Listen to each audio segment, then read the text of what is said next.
I think the phenomenon of plastics that we're seeing get worse and worse and that we have witnessed over history get worse definitely speaks to the disposable treatment of our planet. It's expected that by 2050, based on current trajectories, there could be a tripling of plastic production. Just this year, they found microplastics in human lungs and also in our blood. It's just another big stressor on our climate that we can't afford. Single-use plastic is actually killing our planet.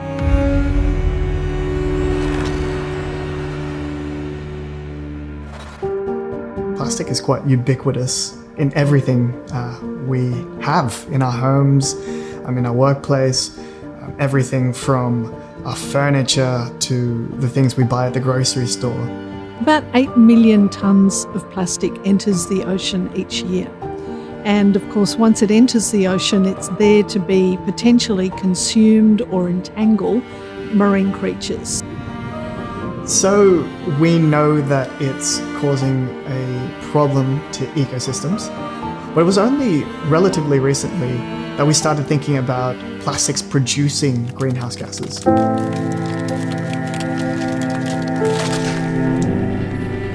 Plastics are closely linked to climate change. Every step of the way of the life cycle requires some form of energy or some release of greenhouse gases.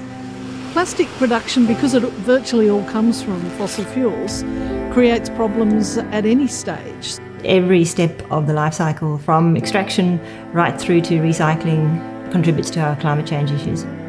And if it ends up in the environment, that also releases greenhouse gas.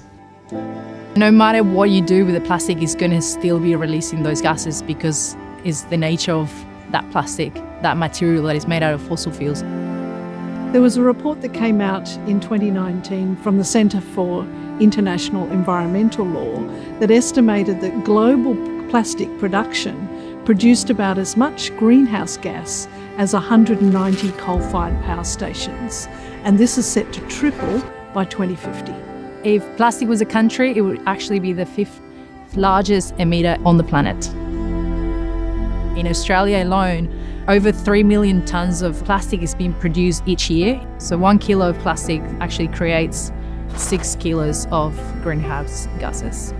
And 95% of all that plastic, it ends up being thrown out after one single use.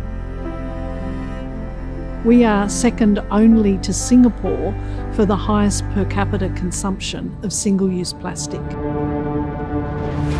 It shows the disposable way that we're treating the planet and the way that we're engaging with our environment and our resources as though they're things we can just take and use and disregard easily. And this kind of system of living as a species is single-handedly destroying the planet that we live on. So to tackle the climate crisis, we need to do a lot of different things. We need to produce our energy in a different way. We need to consume in a different way. The sorts of decisions that we can make, each of us in our everyday lives, is to use less plastic. We have to start thinking about what we're buying, and we have to look at everything we buy because everything's got plastic in it. We've got to start producing materials that are useful to us from things other than fossil fuels. And we've also got to just produce less stuff and throw away less stuff. We've got to sort of go back to what our grandparents did, which was to buy one thing and use it till it really fell over, rather than discard things every day because it's convenient. So I think we've got to have a different mindset about the things that we consume and think of things that we buy as forever things, not just one-day things.